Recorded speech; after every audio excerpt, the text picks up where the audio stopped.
تسليم على سيدنا ومولانا محمد وعلى آله وصحبه وسلم أجمعين.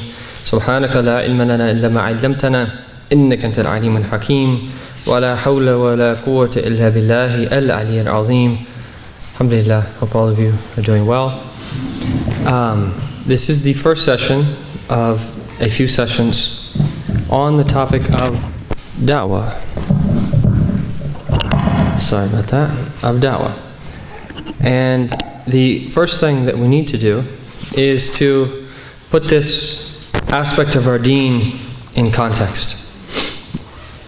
One of the things that we'll see that will unfold, continue throughout these days, is what I feel to be a very important breakdown, which is at the very heart of Al-Maqasid, this organization that has been established and that we're attempting to revive the meanings of this religion, that in its entirety, holistically, by fostering and creating the environments for people to learn and to put that knowledge into practice, and then to be able to seek the fruits of that.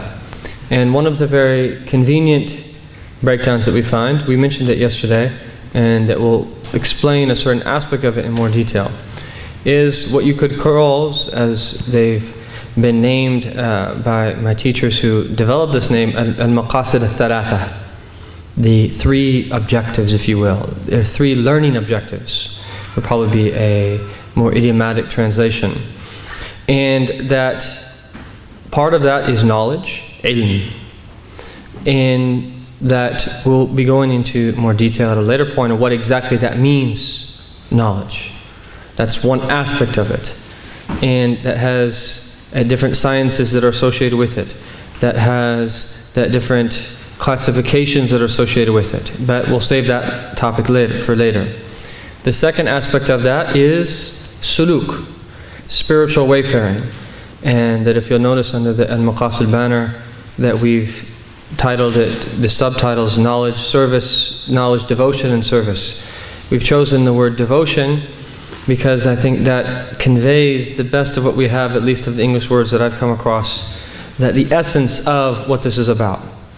And that suluk is that it's broader than devotion. Devotion captures the main aspect of that, because it's not just about worship, but devotion in the broadest sense. About worship, but also that the essence of suluk, the spiritual wayfaring, which the next session of Shaykh Muhammad is going to be on that principles of spirituality, is that the essence of it is sidq al-tawajjuh, sincerely directing the heart to Allah Ta'ala.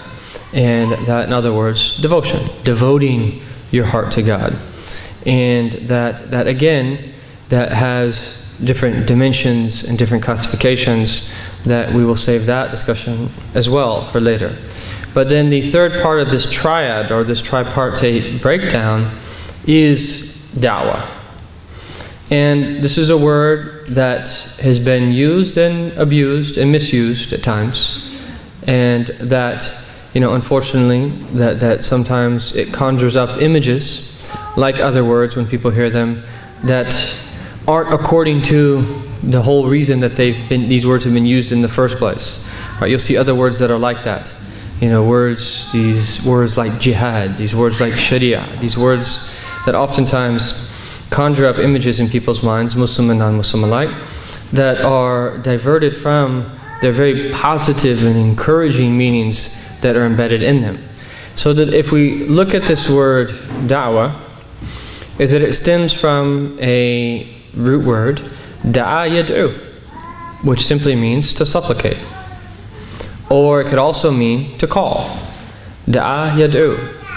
And the verbal noun, which is that which turns it into, takes it from the state of a verb to the property of a noun, is two, da'watan wa du'a'an. Da'watan wa du'a'an. So we all know du'a, we were speaking about that earlier. And that just as they're related linguistically, du'a and da'wah, that likewise is that they're related in meaning as well. And that in fact is that one of my teachers actually said about this, is that 80% of the reality of da'wah is dua. And the other 20% is da'wah, of actually going out and doing what one needs to do outward to be able to share their beliefs with others. And that's not normally the way that we think of it. So technically, if you're going to give that great statement, it's haq and it's right, as that 80% of these sessions that we would be spending, we'd actually be spending on dua and the etiquettes of dua and the importance of dua. And then yallah, let's just get together, and what's probably the most beneficial thing of all, let's just all make dua together for the next few hours. And this is very real though, because this is the essence of the sunnah of our Prophet ﷺ, is that in the battle of Badr, which Allah Ta'ala refers to in the Quran as the day of decisiveness, the Yawm al-Furqan, that the night before, that the Prophet ﷺ spent virtually the entire night in prayer making dua. And at the same time, he had revelation revealed to him earlier. The Sayyidina Umar al-Khattab said that when he, after the battle of Badr, he realizes that this was the meaning of that verse that was revealed to him earlier. And the Prophet went out to the battlefield, and he said, كَأَنِّي أَنظُرُ إِلَى مَسَارِ الْقَوْمِ, as if that I am seeing the places where the dead bodies are going to lay from the battle. And that the narrator of this hadith says is that by God, is that where the Prophet pointed that people were going to fall dead, is that they didn't move from that place a handspan. Meaning the Prophet knew he was going to receive victory, that he even knew who was going to, he was given knowledge of who was even going to pass away in that battle. But despite that, that he spent the majority of the night before that, right, in prayer. And so this is the reality, and this is something that in terms of this, is that Allah subhanahu wa ta'ala has set up His creation, and that there are means. There are means for things to happen. And one of the sunnah al-mahjura, one of the great sunnahs of our Prophet ﷺ, the aspects of his way that have been abandoned, is the sunnah of weeping before Allah subhanahu wa ta'ala in the wee hours of the night. And that this is a sunnah of the Prophet ﷺ, and this is one of his great sunnahs. And the true waratha, the true inheritors, take this very seriously. And that the teachers that I know firsthand, this is something that doesn't just happen once in a blue moon. This is something, is that their whole day is fixed, that their day revolves around that time that they spend in the night before their Lord. That this is at the essence of not only our relationship with Allah Ta'ala, but our relationship with His creation as well. And that why does Allah Ta'ala refer to, when He talks about the Ibadur Rahman, when it comes to the individual aspect of the servant in their Lord, وَالَّذِينَ يَبِيتُونَ لِرَبِّهِمْ سُجَّدًا وَقِيَامًا, those who spend the night in the presence of their Lord, prostrating and standing in prayer. And that meaning that this is the essential aspect of our relationship with our Lord. And this is what Sayyidah Aisha said, was that after weeping, when being asked about what was the most amazing thing that she saw about Rasulullah sallallahu alaihi wasallam, she wept and said, what wasn't amazing about him? Everything was amazing about him. And that all of us who are married, what would our own spouses say about us if they were asked about us? That many of them would be like, it would be the opposite, like, but this is living with someone day in and day out, and they didn't live in expansive dwellings like we lived. The house of the Prophet ﷺ was minimal, that you could raise your hand, if you were 6 feet tall and raised your hand, you'd touch the roof. Right? That he didn't even have room when Sayyidah Aisha was laying down in the chamber, except that he had to tap her legs in order for him to prostrate. That this was the way that he lived, to the bare minimum of what he needed to get by, sallallahu alaihi wasallam, as part of his zuhud and his indifference to this world, sallallahu alaihi wasallam. That anyhow is that the sunnah of dua and of buka and of ibtihal and of tadarru' and all of these beautiful meanings that we have of turning to Allah and imploring Allah, beseeching Allah, supplicating Allah. This is one of the greatest sunnahs of the Prophet ﷺ. that relates to this topic of da'wah. This is the heart and this is the soul of everything. We're going to take a different tangent and get into some of the theory of it and get into some of the theoretical understandings, but this is at the heart of it. And without this component, we might as well stop here and not even go on anymore. Because this is supposed to, invoke and to affect you at a very deep level, such that becomes our own realities. And so that this is something that's there. And that bringing life to these type of sunan is one of the greatest things that we can do. And so that especially in these days, that if, as we're here together, is that all of us after prayer, that in tahajjud time, in the special times between the adhan and the iqamah, between the iqamah and prayer, that in sujood, that everyone make dua that Allah Ta'ala accepts us.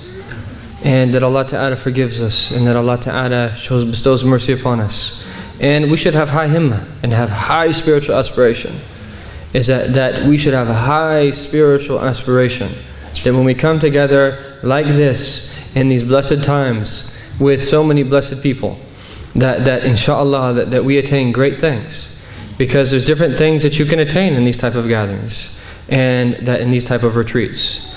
And most often what you attain of the great things that you attain in these types of retreats are internal things that are not tangible to the eye. They're not perceivable to the senses. They're what are called khila'at taqwa, that literally clothings, draperies of taqwa. And that someone you never know, they might be in a state where they receive a nafha and a divine spiritual breeze, and that they're clothed with the garment of sincerity, or they're clothed with the garment of zuhud, or they're clothed with the garment of trust in Allah, or they're clothed with the garment of assigning one's affairs over to Allah, tafweed, and all of the various clothings of the heart that Allah Ta'ala points to and indicates in the Quran. وَلِبَاسَ التَّقْوَى ذَلِكَ خَيْرٌ. And the garment of taqwa, the clothing of taqwa, that is what is even better. And this is a clothing that when our clothes, when they get dirty, we remove them and we wash them. This is a garment that, just like the heart when it prostrates, it never comes up. When you're clothed with these internal realities of the deen, that it doesn't come off. And that we just did a series of classes in Trenton, New Jersey, looking at this is an amazing text. Everyone should read this text. The Risalat al-Mustarshideen of Imam al-Muhasibi. Imam al-Muhasibi was one of the earliest scholars who wrote on this science and articulated its realities. That he passed away, I believe it was in the year 243. This is a very standard, ethary, if you will, understanding of the science of tasawwuf. It's rooted, everything's rooted in the Quran and the Sunnah. Imam Zayd so graciously has translated it into English with commentary, and that he translated as treatise for the seekers of guidance, or for the seekers of guidance. And it's an amazing text. But as we were finishing this text, it's so profound, and there's so many etiquettes, and the majority of which that, yes, they pertain to the outward, but the majority of them pertain to the inward. And this is the inheritance of the Prophet ﷺ. And this is the dawlah of the Prophet ﷺ. Masakin, miskin, poor people, they get caught up to think that they get so politically involved that we think that we're in need of a political entity for us to be able to experience the realities of this religion. No, it's all there. The dawlah of the Prophet ﷺ is these types of gatherings. Gatherings of dhikr, gatherings of remembrance, standing in prayer, making dua, learning his sunnah. That is the dawlah of the Prophet ﷺ. And that wherever it is. And wherever it can be, it is. And that there are profound implications that when people come together and when these meanings are mentioned, and that this is at the very heart of this affair. So if we take this back, because we went on this tangent in relation to the sunnah of our Prophet ﷺ of dua, that the foundation of da'wah is dua. And that's, we're going to move on at this point, but I hope that we reiterate this time and time again, because that we need to be set up in an environment for ourselves to realize that reality on a regular basis. And that some of them have encouraged people to do this in congregation, and we'll be doing this in the last part of the night. And for those that find it difficult to attend both the classes and the Qiyam program, we wanted to have a blessing in this program. So Maulana Abdurrahman Ahmed, may Allah bless him, he agreed to he's doing 5 juz a day in tahajjud. And I don't just make the intention to attend, but it's going to be difficult for people to attend. I don't advise you to attend because then you won't be there for classes. But the point is we wanted to do a khatam of the Quran, a complete reading, so that when we close on Monday, that we'll close with the dua of the Quran, just so there's blessing involved. And inshallah, he'll do it on behalf of everyone else, and there'll be a few people with him. But I don't advise people to take part in that unless you want to just pray a few rak'ahs and go back to sleep. Otherwise you won't. The classes take precedence in that regard. But also that we'll be doing some of the other invocations, in particular that saying Ya Allah 100 to 200 times in congregation. And that again, that if you have strength, that's fine for you to attain. It's, if you find it difficult to attend classes, it's better just to wait till the adhan of Fajr and then attend. But the idea behind that is to benefit from everyone else's spiritual aspiration to help revive this sunnah of our Prophet ﷺ. And that reviving a sunnah of the Prophet is one of the greatest things that we can do, because every one of his sunnahs is great.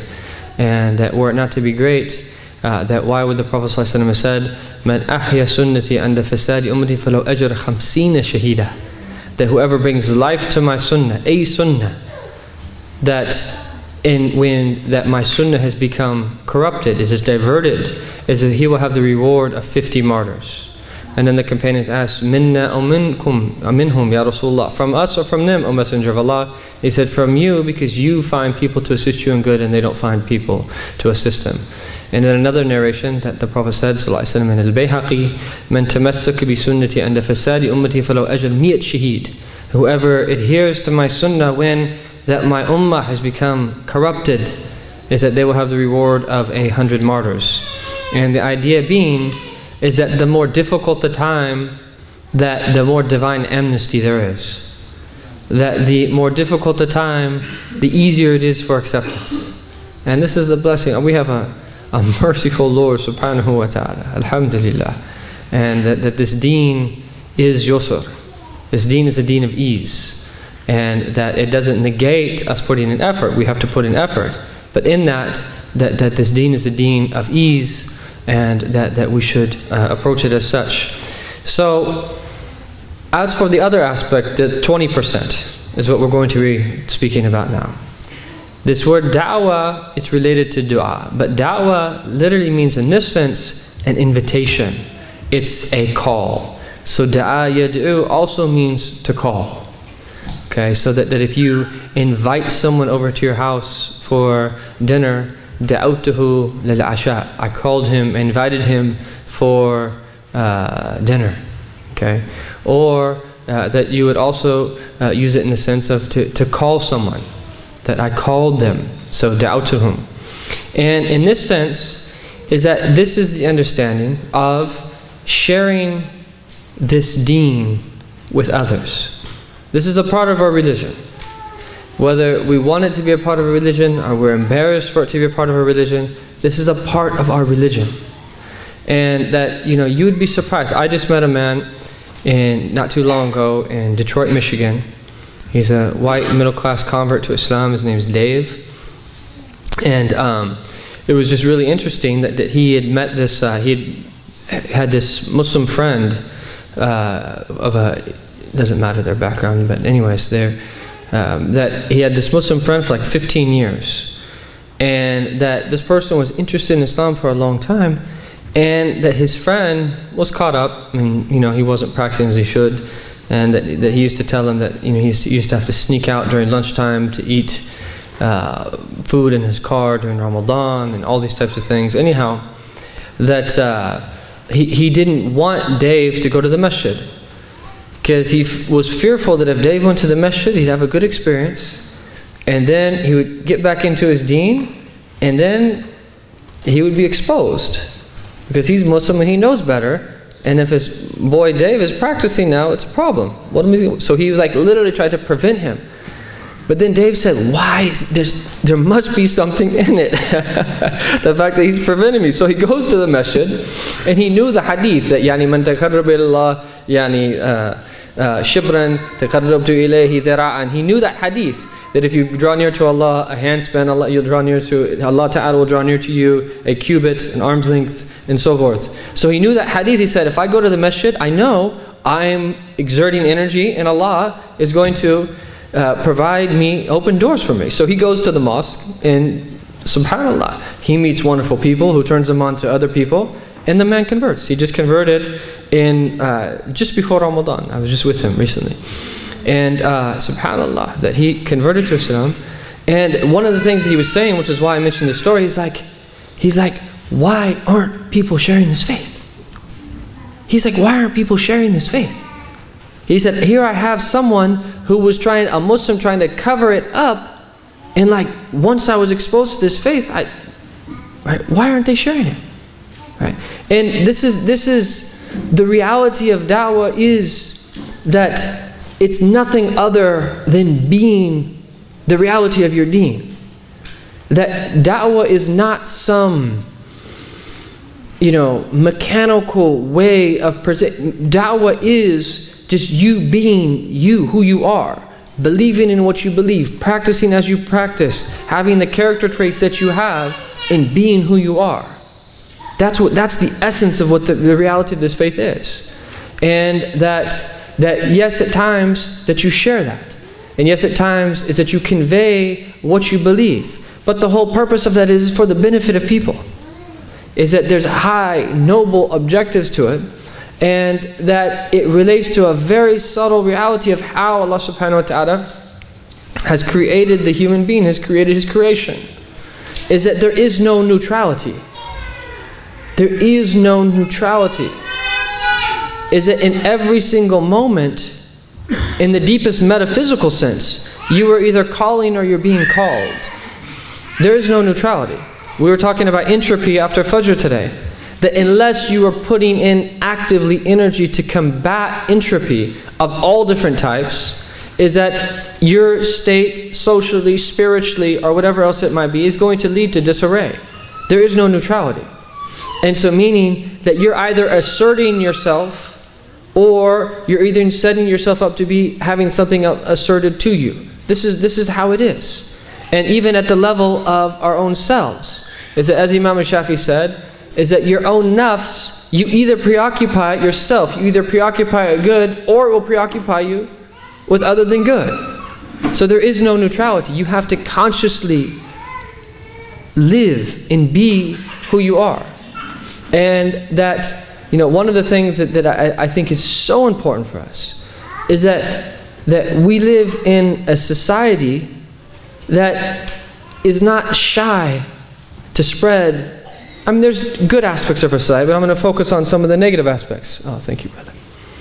That we live in a society that is not afraid to spread lewdness. I mean, don't look at all these things that are drawn on the bathroom stalls. I was going to, I'm not going to say, look, don't, I mean, la hawla wa la quwwata illa billah. That much of the whole advertising industry, much of the way that people carry themselves, that it's always amazing to me how that we oftentimes, thank you, are hesitant to assert virtue when the people around us are not hesitant to assert vice. And that this is a real problem, because is that if you look at the different degrees, and this comes in the context of the end of times, is that our Prophet indicated to us is that in the end of time, is that people would leave amr bil ma'ruf wa nahy anil munkar. Now unfortunately, this is another thing. People have had horrible experiences in certain Muslim countries when they hear the concepts of amr bil ma'ruf wa nahy anil munkar, that commanding the good and forbidding the evil. They have a horrible image come up to their mind because of a terrible experience they've had of a person that has been, as if mercy has been completely uprooted from their heart.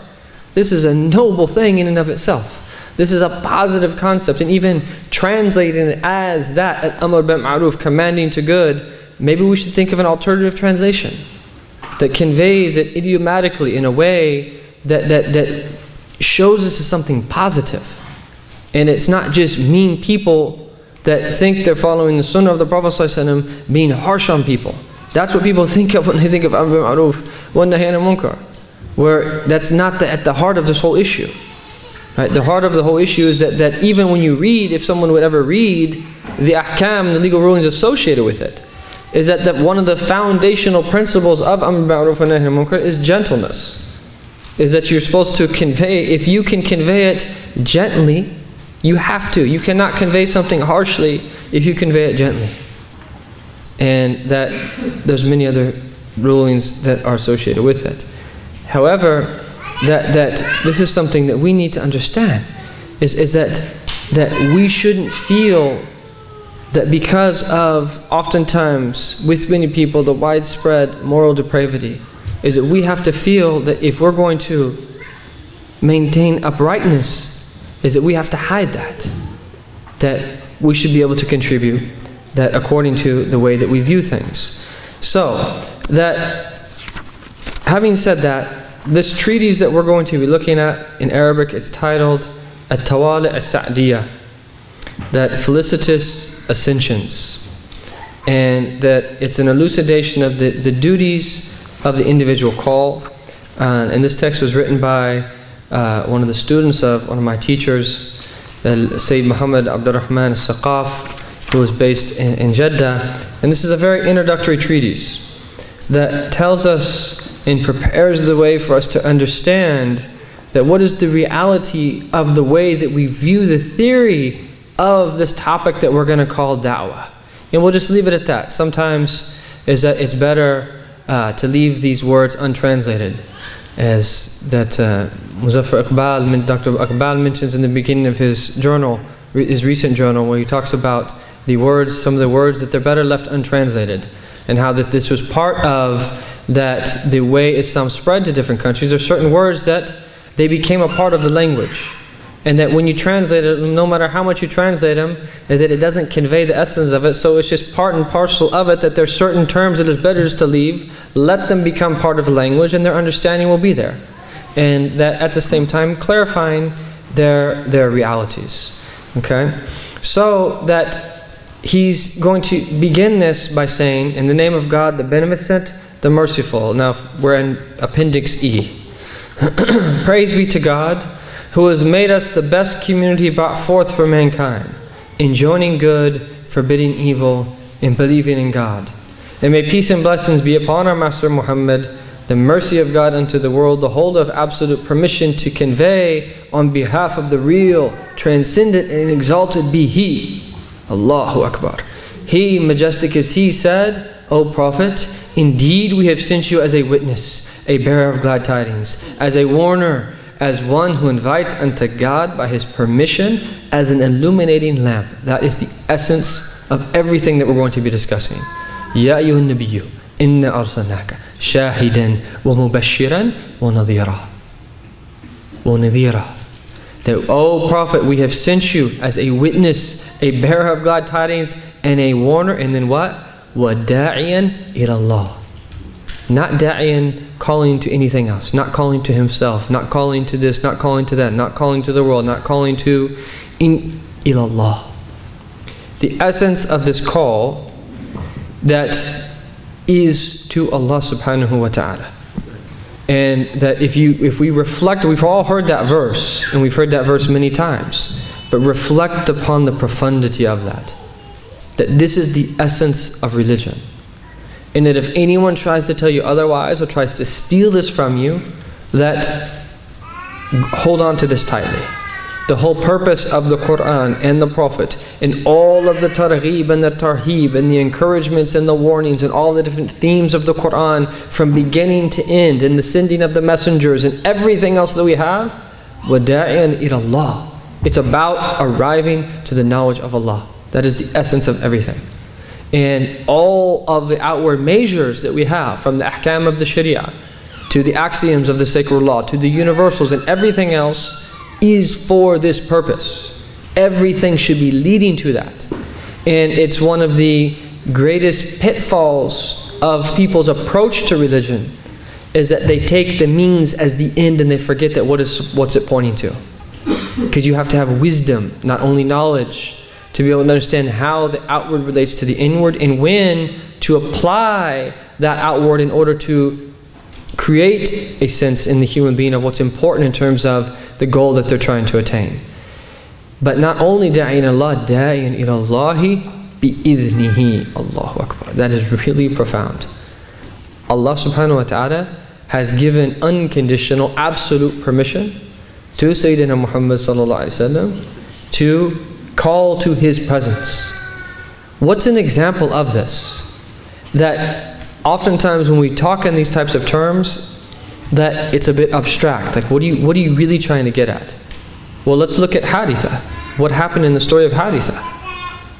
That, Ya Rasulullah, that asbahtu mu'minan haqqa. The Prophet asked him, how are you doing this morning, Haritha? I've become a true believer. We've all heard the hadith. But what is he, like, yani, this to me is amazing. How someone, you know, how we don't think about these things. That he's saying he's attained true belief. Look at what you're saying, because every statement has a reality to back it up. What is the reality of what you're saying, O Haritha? And then he says, Ya Rasulullah, he says, كَأَنِّي أَنظُرْ إِلَى الْعَرْشِ اللَّهِ بَارِزَةً. It's as if I am looking at the throne of God right before my eyes. What kind of human being is that? They're looking at the throne of God. كَأَنِّي. And that's very metaphysically deep. Ka, tashbih. You could go into great details on why the kashf of the awliya is with the kashf of tashbih, but the kashf of the prophets is not. The kashf of the prophets is qat'i, the kashf of the awliya is dhanni. But ka'anni, kahf tashbih, as if that I'm looking to the throne of God, bariza, right before my eyes. Azifat nafsi an dunya, that I've turned away from this world. Fastaw anni dhahabaha wa madraha, dirt and gold is the same to me. And as if I'm seeing the people in paradise receiving the pleasures of paradise and the people of hell seeking refuge from the torment of hell. What kind of human being was this that said this? And he was a young man, he was a teenager. And then the Prophet ﷺ said, Abdun, nawwar Allah qalbah. He didn't say, that's bid'ah or that's shirk, that no human being can see that or hear that. The Prophet said, that is a servant that Allah has illuminated his heart. That arafta falzam. You've known, in brackets, the way, what you're doing is right. The Prophet confirmed him, falzam, stick to what you're doing. Because you're doing it right, whatever it is that you're doing. And subhanallah, what is that? Imran ibn Hussein used to hear the taslim of the malaika. And this is all from Allah Ta'ala's creation. That with da'in at Allah, these things are actually veils. These are veils. There's veils of darkness and there's veils of light. These are veils. We don't worship for these things to have these unveilings. These things are there to strengthen the iman and faith, so we move up to a higher level of certainty. But the reality is that they're also to point to facts that there is such thing called an unveiling. You can know Allah. As abstract and difficult as that is to understand, is that you can know Allah. And that all you can do is point to that reality and talk about how beautiful it is, and to know there's some reality to it if it happens to you. And it could happen to any one of us at any moment, and any day. And this is why we always have to be in a state of taraqqab, where we're looking for these great nafahat of Allah Ta'ala, because you never know when it's going to come. There might be people who come to take part in this retreat that receive a ba'ath, this powerful urge that moves them and motivates them to make tawbah. And after making that tawbah, to have tahakkuk and to realize taqwa, and then to take a path then to attain the higher degrees of taqwa that relate to shuhud and the divine witnessing. And then once you understand that this is the whole purpose, what da'in ilallahi bi'idhnihi, how do you understand amr bil ma'ruf wa nahy anil munkar then? If you find people that are doing that are taking people out of the religion, something's wrong. Something's wrong. They're not understanding their deen. They've misunderstood the whole purpose of everything. Because one of the primary principles of that is that if you tell someone something and you feel it's going to push them farther away, it's haram for you to say something to them. If you think that it's going to lead to a greater munkar, you can't say anything. It's better to remain silent. That's one of the principles of that. And there's a number of others as well. But this is the whole point. This verse is so profound. وَدَعِنَ اللَّهِ بِإِذْنِهِ وَسِرَاجًا مُنِيرًا.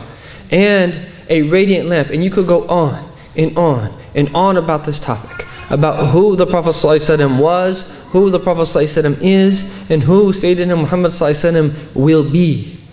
Because is that He is the one through whom which we draw near to Allah Tabarak wa Ta'ala. Every inheritor of the Prophet, a scholar or a wali of Allah, only takes you to the presence of Sayyidina Muhammad sallallahu alaihi wasallam. Is that he is the teacher of all of us. Is that even though that we weren't there, that when you learn the sunnah, and when you learn the sunnah from living examples who have embodied that sunnah, it is as if you are learning from the Prophet himself sallallahu alaihi wasallam. And that his teachings are what are going to draw you near to your Lord. That's what's going to remove the veil. And that's just why it's very important when these tendencies of legalism that we were discussing, whether it was this morning or last night, is that once you understand is that the whole point of the qalb, the outward form, is so that you could have the spirit blown into it. Not just for the sake of the outward form. The rules aren't there just for the rules. The rules are there for our benefit. And that once you start to find the beauty of the rules, and that if you can just confine your nafs to those rules and open up the door for the freedom of the ruh, of the spirit, that's where true freedom is. The modern world has lied to you. Don't ever believe that you can attain freedom by following the caprice of your soul. That will encage you and enslave you and relegate you to the plenary realm, that you'll be like a beast. بَلْ هُمْ إِلَّا كَالْأَنْعَامِ بَلْ هُمْ أَضَلُّ إِنْهُمْ إِلَّا كَالْأَنْعَامِ بَلْ هُمْ أَضَلُّ سَبِيلًا صُمٌّ بُكْمٌ عُمْيٌ فَهُمْ لَا يَرْجِعُونَ. That deaf, dumb, and blind, and they will never return. That true freedom is freedom of exposing the realities of the ruh, which is what he's going to speak about now. Is that what are the essence of these prophetic teachings? It's coming. But to really drive this point home, this is what our Prophet came for. Is that he came to call us to Allah. And that fixate that in your heart. And to know that every individual teaching of Rasulullah is to call you to Allah. And if you approach the sunnah of the Prophet in that way, even when you read the ahadith that you might not understand, is that no, qat'an, 100% is from that standpoint only. Is that he's giving us advice so that we can attain these realities. And he's also saying, and peace be upon his pure household who are in union with the Quran until the day of coming, until the life pool, the hawd of the chosen Prophet, and upon his benevolent companions that expended their wealth, themselves, and their lives in hope of imperishable gain, and upon those that follow them in excellence until the day of judgment. May we be with them and amongst them through your mercy. Ameen. O the most merciful of those that bestow mercy, I ask God the Great to make us from them. Ameen. To proceed. Indeed, God created man in the best of forms, inwardly and outwardly. We're upright, walking beings with an opposable thumb, and internally that we have hearts that can know Allah. We've been created in the ahsani taqweem, outwardly and inwardly. And he says, and made for him a body, a self, a heart, and a soul intertwined inside a tremendous physical mold, as Shaykh Jihad was saying earlier. Body, mind, and soul. The coloring of Allah, and whose coloring is better than Allah. Sibghatullah. وَمَنْ أَحْسَنُ مِنَ اللَّهِ sibgha. That He it is that we worship. This is the coloring of Allah. That He's molded all of these different aspects of us together such that we function as one entity, even though we have these apparently disparate parts. But we still function as one entity. This is amazing. And that the way that our hearts can become colored, and that each one of the dimensions of the human being has a food, that if you feed it, it grows strong. If you don't feed it, it becomes emaciated and weak. And how can we feed every aspect of the multidimensional nature of the human being? That even one aspect of the human being is multidimensional.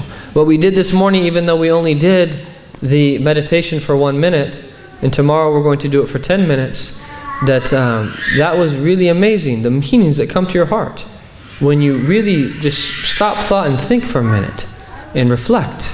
There's deep, powerful meanings that come. Knowledge is generated when you oftentimes stop thought, that you have inspiration that comes to you. And that's one aspect, is this aspect of tafakkur, of meditation, that needs to be fed. There's many other dimensions that when you feed them, and they have a specific food, that when you feed them, is that you will grow strong and you will be healthy. Then he says, then he made for him a way, an upright path for his worship. If he travels upon it, he is considered a pure servant, thereby ascending to the heights of the Illiyin. If, however, he shuns it, he thereby descends to the furthest abyss, becoming a comrade of the devils. Meaning is that the human potential is inextricably linked to their freedom of choice. The very fact that we can attain what we can attain relates to this taklif and this legal responsibility. So the potential of the human being is that in and of itself that we can attain the greatest of goods. But at the same time, that the danger is that if someone doesn't uncover that the great potential that Allah subhanahu wa ta'ala has placed within them, as that we can also fall to the lowest of the low. So our condition is one of a very serious nature. And then he says here, that getting to the essence of the human being. Man, and when he says here man, we've said this before, he means here generically male and female. And it's not sexist, this is just English language. It's not being sexist. That this is just how we have to say, this is how we happen to say insan in English. You say man. It just so happens it's the same word for the individual gender. Whereas in Arabic, that it doesn't, insan is generic. It relates to both male and female. If you want to use gender-related language, you would say dhakar or untha, yani male or female. Anyhow, man holds the secret of the beneficent spirit. He, the Most High, said, and breathed of my spirit unto him. This is one of the meanings that came to my heart this morning. We were reflecting upon our own breath. Is it how that there's a relationship between our nafas and our breath and life. That without breath, that there is no life. And it's the sign that we're alive. And everything in reality that has a breath to it. And that just as our body is that motivated by the breaths that we take and the air that we bring in, and the way that that's processed, and then the way that and then the way that we're naturally pure, that we breathe in, and that we keep the good aspects of the oxygen, and then we emit. I always forget, is it carbon monoxide or dioxide? Whatever it is, mono or dioxide. Thank you. That I always get those two confused. That we emit carbon dioxide, and that when we do that, it's the natural purification process that Allah subhanahu wa ta'ala has given us, which is why it is so significant, is that this is the first human civilization in history that has destroyed the air and the quality of the air. No other civilization in human history ever destroyed the quality of the air, ever. We are the first post-industrial revolution. This is the first civilization in a very short period of time, about 200 years, has destroyed the air in many places. That it's not even healthy to breathe when smog levels reach certain levels in places like Los Angeles and others. Anyhow, that Allah Ta'ala breathed, وَنَفَخْتُ, look at the language that is used, and breathed of my spirit unto him. Ruhi indicates the greatness of the ruh, of the spirit. And that meaning that every human being, are we out of time? What time do we have to end? 10 minutes. Every human being has in them the secret of the blowing of the ruh into them. Every human being, Muslim and non-Muslim, old and young, black and white, from the east or from the west, wherever someone is, every human being has in them the secret of the blowing of the ruh into them. And there's a relationship of this secret to the fitrah of the human being, the natural disposition of the human being. And there's a relationship between that secret of the blowing of the ruh and the fitrah and the natural disposition of the human being, and the interaction of the human being with everything around us. The environment, other people, and then ultimately with our Lord subhanahu wa ta'ala. And so that, if you will, that the various ahkam and rulings of the sacred law that we've been given, and the beliefs that come along with that, in the way that it was explained earlier, that are all collectively a part of the Sharia, the sacred law in the broadest sense, including both ethics and belief, is that it is quite precisely what aligns already with what we know. That it's not something foreign, external, that we have to change ourselves back to. That it is a part of us already.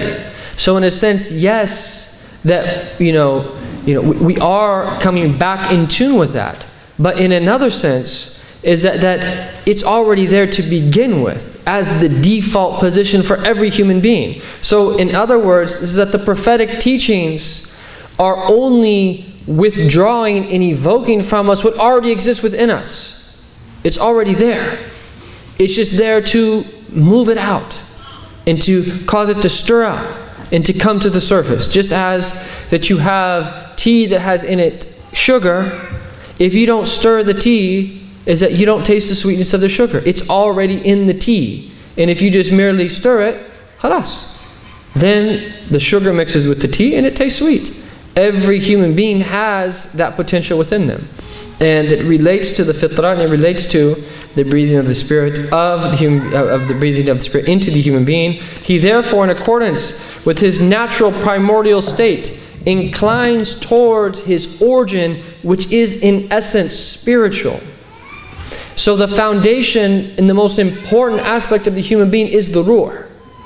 And the homeland of the ruh is the divine presence. Every single human being's soul is longing from the pains of separation to its origin, which is in the divine presence. Every human soul. Every human soul. Whether people realize it, whether they don't realize it, whether they reject it, whether they accept it, whether they cover it up or they uncover it, every soul is longing for the divine presence, because every soul was in the divine presence. But the residue of devilish whispers, self-appetite, the world apparent in the company of heedless folk and ignorance, veils the soul from its world and severs it from its creator.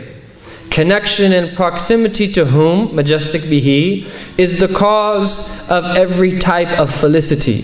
So as we come into this world, that there's a reality in terms of our psychological profile to genetics. There's a reality in terms of being socialized and being raised in a certain way. There's a reality of how inner speech and the decision-making process of the human being affects that who we are in our overall terms of who our being.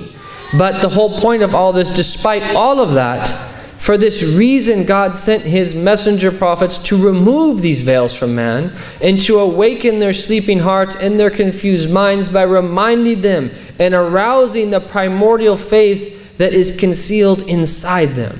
And this is why, is that if you have the teachings of the prophets, that in particular the prophet of our time, Sayyidina Muhammad sallallahu alaihi wasallam, presented to you clearly in a way that you can understand, and the bridge of understanding is created such that people are speaking to you in terms of what you deem to be important. And every person will find that in the sunnah and the way of the Prophet ﷺ, is that these teachings will be irresistible, because is that they will remove you from this state of disconnect back to a state of being connected.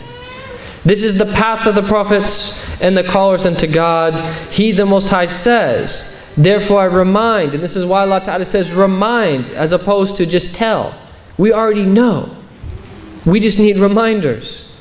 Yes, also in the outward sense is that you're told something you forget, and as years pass that you're reminded, but also in the deepest sense is that we already know.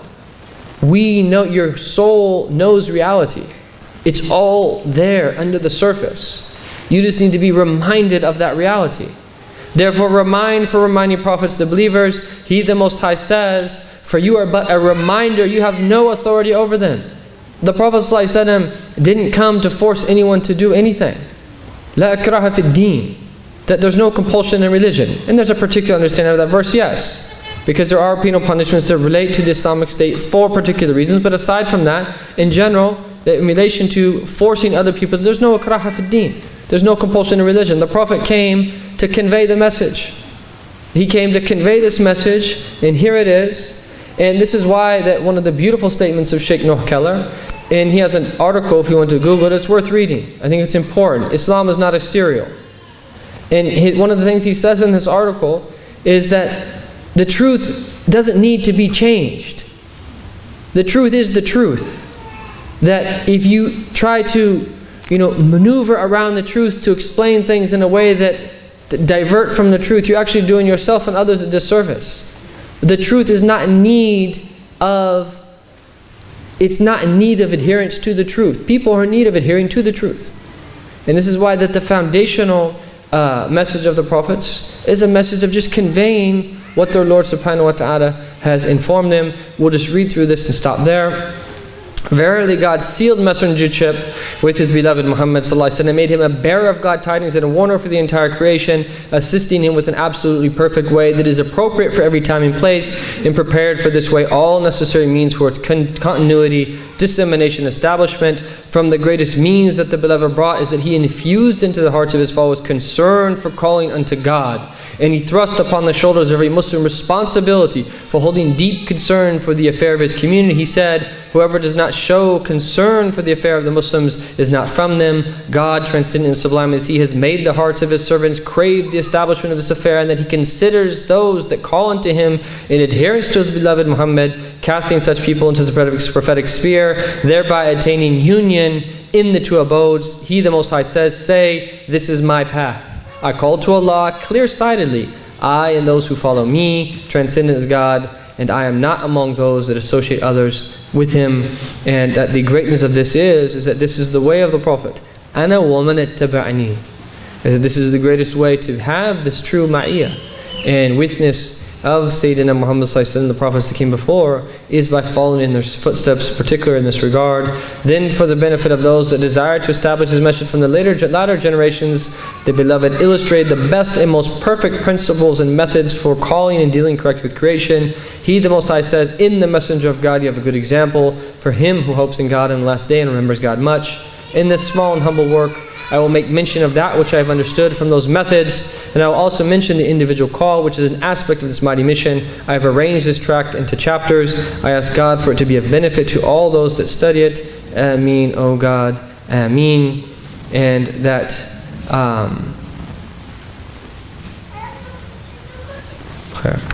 so we'll stop there, inshallah. Q&A? Do we have time for Q&A? 1 minute? Is there any quick questions? One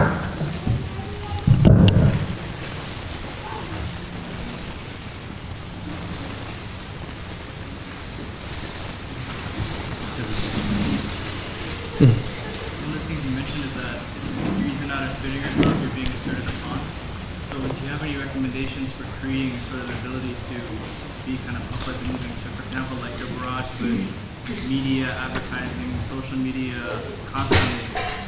So when we go back from the street, how do we create these sorts of... So the question is about asserting ourselves as opposed to having others assert whatever they're upon unto us, and that the barrage of the media and so forth.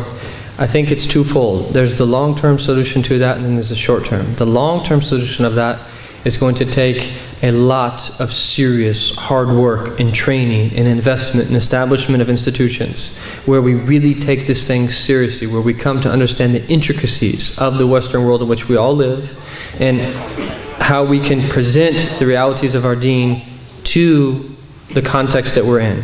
And that is not something that is easy. That is a long-term project. It is going to require a lot of research and a lot of investigation, and that, you know, there's a really important book that I think that for this topic, if those want to read it, that they should, called Don't Think of an Elephant by George Lakoff. And that he goes into great detail about that in the dichotomy of the conservative, liberal dichotomy in U.S. politics. And he talks about how much the conservatives have invested in the institutions and think tanks in the upcoming generation as opposed to the progressives. And that meaning that is a long-term project of really learning how to frame how we're going to present the eternal realities of this religion in our particular time. And what is the choice of words that we're going to use, and that what is the way that we are going to translate certain terms, and so forth and so on. As for the short-term solution, is that it relates to you in and of yourself. And I had this really interesting experience. Two of the worst experiences I've ever had, is my wife here, we're in Virginia. No offense, Fatima, if you're here. that I was at Tyson's Corner. Don't ask me what I was doing there. I was dragged there by my wife. Actually, that's not true, but it was Eid. And I was standing there by the railing. My wife went into a store, and this lady, she was probably in her early 50s. Yes, she was white, like you would expect. And I was standing there, and I was wearing kind of like the Turkish jubba that I wear, and a longer shirt and baggy pants. And she walks by me, and she starts looking at me. And at first, she was looking at me in a way I was like, what is it? And then she kind of goes like this, like as she walks by me, like looks me up and looks me down, and does it a second time, looks me up and looks me down, and she goes, ah, and just like keeps walking. And it was just, it was like, I was so shocked, because like it was, at first it was so bold that I didn't think she was actually, anyhow, that she walked by me and looked me up and down twice, just complete disgust. She's like, ah, and just walked by me. And, there's people that are like that they're just hypersensitive to, in Tyson's Corner, it's amazing, in Tyson's Corner there's so many Muslims that go, why do you see Muslims at malls, right? That's it reminds them of Abu Dhabi and Dubai and Riyadh or wherever else they're from.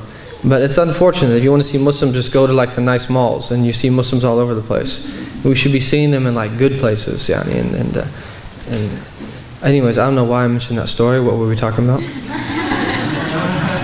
The short-term solution is that time's up. Khalas. Be who you are, and I think that there's a tendency for us to seek validation, and we're going to get into this, by other than the way that we're supposed to receive validation in relation to our deen.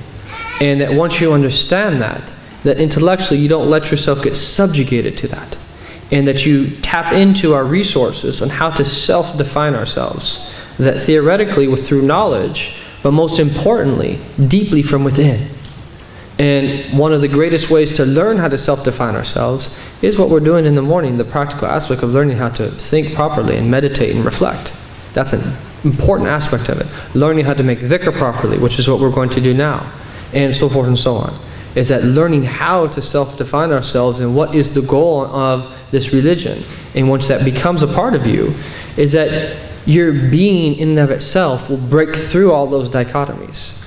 And that takes the own environment to be able to nurture that from within this. And that's something that we can all do, is being conscious of that. In short terms, that being deeply in touch of our spiritual potential, that as Muslims, and that tapping into the sweetness of faith that comes with that. And then secondly, is that it's important for us to know our time as well, and to be able to theoretically break through a lot of these traps that are trying to make us feel validated by the quote-unquote other. And that if you live in that well, even if you can't affect others or clarify these realities to others on news channels, you'll be fine in and of yourself. And then, but slowly in the long term, then we also have to. But having said all of that, is that the greatest way to break through all of that is salawat and salams ala Sayyidina Muhammad sallallahu alaihi wasallam. What's going to bring people to Islam in this country is when they start to experience the beauty of the teachings of Sayyidina Muhammad sallallahu alaihi wasallam. That if people are exposed to the beauty of the sunnah of the Prophet sallallahu alaihi wasallam, and what they can attain by experiencing those beauties that come along with it, it will be totally, irresistible, and so that's a shortcut, but it doesn't negate either the outward aspect of the long term. Let's stop here, and then we have Shaykh Muhammad's session. Jazakumullah khair. Sallallahu alaihi wasallam.